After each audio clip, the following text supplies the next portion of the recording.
Hey there, home learners. Welcome back to Home Learning Heroes in our poetry playlist. Now remember, this month we are looking at Kenn Nesbitt and his poems, which are fantastic. Poetry is a great way to practice language, and performing will help you with your confidence in your speaking. So it's a good one to get into. So let's do it. This poem by Kenn Nesbitt is funny, and it's called Our Teacher's Not a Zombie. Now, do you know what a zombie is in the movies or in the cartoons? When something comes back from the dead and brains is walking around. Well, the title has zombie in it and teachers, so I had to pick it. Okay, let's take a look. When we perform a poem, we start with the title first. Oh, and I think this poem would probably be good for P.3, P.4 students. We start with the title, and we have a nice, clean, strong voice. Our teacher's not a zombie. And do you see how this teacher's is the part that is missing, but we just put the S at the end. Our teacher's not a zombie. Okay, by Kenn Nesbitt. Remember to say who it's by. Let's take a look at number 1. Our teacher's not a zombie.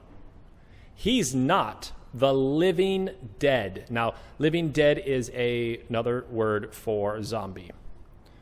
Although he's looking ragged and his eyes are rather red. Ragged is when something is kind of beat up and worn down. On to number 2. He shuffles to the classroom. He slowly drags his feet. So to shuffle is when you're kind of moving your feet back and forth, but not walking very, very well.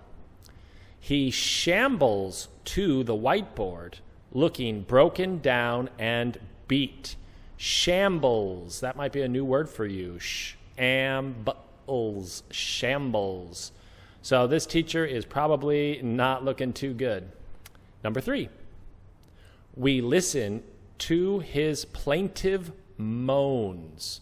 A moan, you can use that to talk about when somebody is asking for something or wants something but doesn't use words so much. We see the way he strains to try hard. We hear him mumble mournfully about the students' brains. And there's the students as in ownership. They own the brains. Students' brains. Now, we all know that zombies like brains, right? So this teacher here is kind of walking around. He's not very fast. He's talking about brains. The word mumble is when you are saying words, but you're not being clear, so they kind of come out a little bit squished up. Mournfully, kind of sadly. Number 4, but we know not to worry. We never get upset. He's always like this when he hasn't had his coffee yet. So at the end, even though the teacher's acting like a zombie, it's just he's sleepy and he needs his coffee. So pretty fun. Okay, so now that we've gone through it, I would like to perform it for you. Now, remember, as always, this is just one way to do it. You have to decide how you want to perform it in your own way. You can play around with the words. Sometimes we go fast, sometimes we go slow, more energy, less energy. It's all up to you to tell the story. This is just how I would do it, so let's take a look.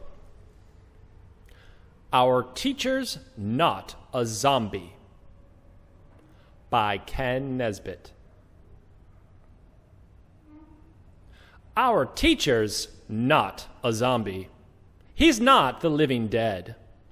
Although he's looking ragged and his eyes are rather red, he shuffles to the classroom. He slowly drags his feet. He shambles to the whiteboard, looking broken down and beat. We listen to his plaintive moans.